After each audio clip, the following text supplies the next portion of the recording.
With just 2 days left in the ongoing session of Parliament, the Modi government today decided to take up the contentious Triple Talaq bill for discussion and passage of this bill in the Lok Sabha. The question we are asking at the print today is, why has the Modi government been unable to build consensus on the Triple Talaq bill, a legislation that it believes is reformist and upholds gender equality? Through this live, do send in your questions. We'd be happy to take them up.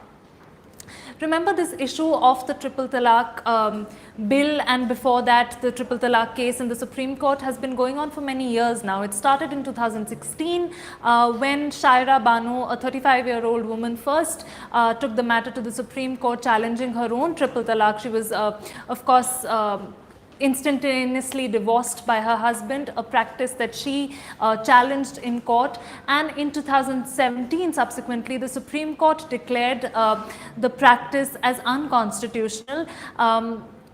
In 2017, when this judgment came out, it was widely celebrated, and at that point it was not seen as a very, very deeply contentious issue, because political parties across the spectrum really welcomed this Supreme Court judgment as something progressive, as something that sort of promoted gender equality within Islam, as with all other religions.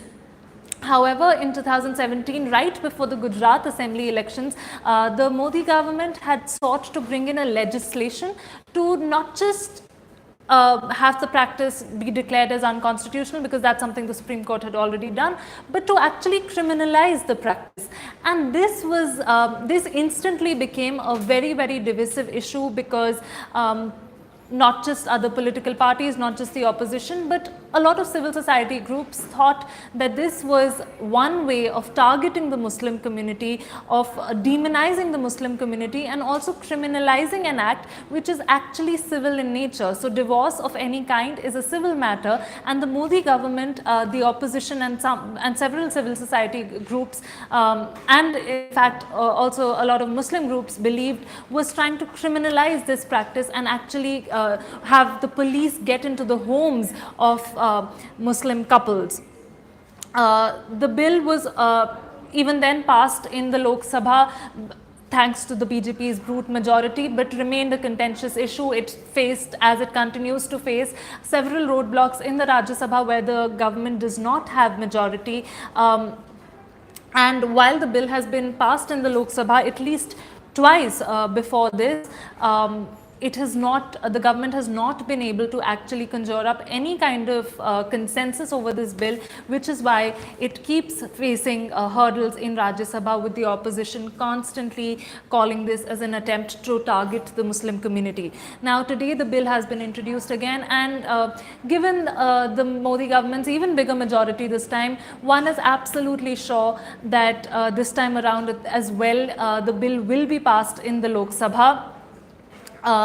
However, and in fact, just today the BJP, the High Command and the government actually gave a whip to all its lawmakers, said everybody has to be present for this, for the voting on for this bill, because it is seen as a core agenda of the BJP government to have Triple Talaq, the practice of Triple Talaq, which is instantaneous divorce, in which some sections of the Muslim community practice it, and in which a husband can divorce his wife simply by uttering Triple Talaq thrice.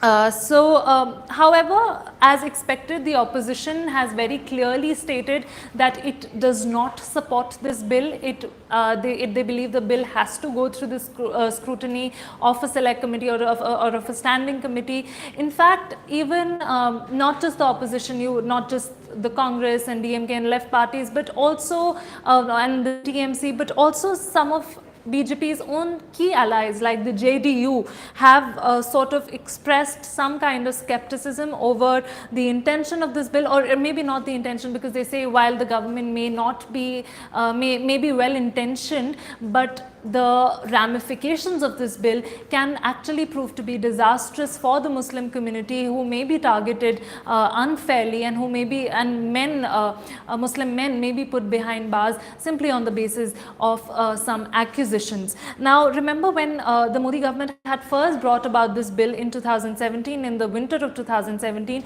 it was a lot more contentious than it is even today. Some of the key provisions of that bill were that anybody could accuse a Muslim man of having given his wife triple talaq. So not just the wife, not just the victim in question, but you and I could go to the police and say this man has given triple talaq to his wife. This offence would be non-bailable, which means that the person would be imprisoned and would not be entitled to get bail.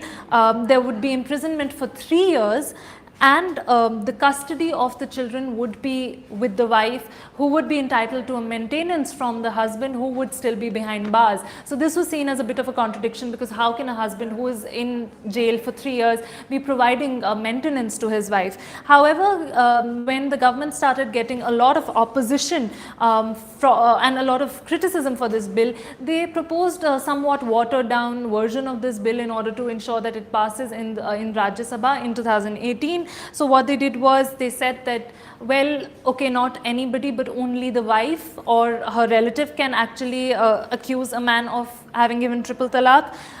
While they said the offence will continue to remain non-bailable, they said that a magistrate, upon speaking to the wife, if the magistrate deems fit, could give bail to the husband, and they made the offence compoundable, which basically means that if the husband and wife opted for any kind of reconciliation or reached an understanding outside court, then the case would stand closed.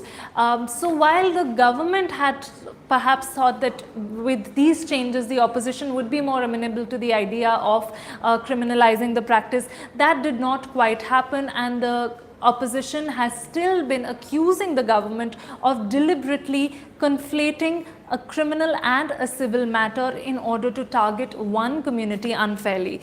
I have a question from somebody who's not named themselves. What about Hindu divorced women who are waiting for justice? Well, this has been an argument that has been used a lot by the opposition. They say that abandonment is a rampant problem. Abandonment of married women is a problem across communities. It's not something that is unique to Islam or to the Muslim community. And when you do not have any law to punish somebody who abandons his wife in any other religion, how can you criminalize and how can you put a Muslim man in jail for the same offense, which is not even considered an offense in other religions? So this has been a key criticism of the opposition, and they say that, you know, people from other religions will continue to go scot-free even upon abandoning their wives, whereas Muslim men will be penalized for something that has already been declared unconstitutional by the Supreme Court. Another question from Arjun Suresh. What is the difference between Talaq-e-Biddat and Talaq-e-Ihsan? So Talaq-e-Biddat is the only practice which has been criminalized by the Supreme Court. That includes instantaneous divorce. So the husband will unilaterally give divorce to his wife and do so instantly, whereas Talaq-e-Ihsan actually mandates a period of, I think, 9 months for reconciliation, and only after that period of 9 months lapses can the divorce actually be considered final. When will Jasoda Ben get justice? I think that's a redundant question which we will not go into. But yes, this relates to the question we answered earlier. What happens to scores and perhaps thousands of Hindu women and women from other religions who are abandoned by their husbands? Will they get the same kind of justice, or is the government through this bill trying to create a hierarchy of justice or injustice, depending on the way you look at this bill.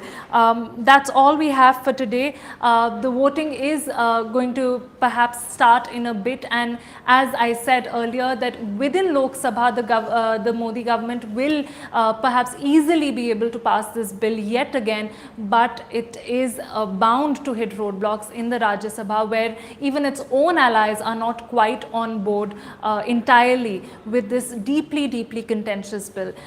Do send in your questions if you have any later. We will be happy to answer them. Thank you so much for watching.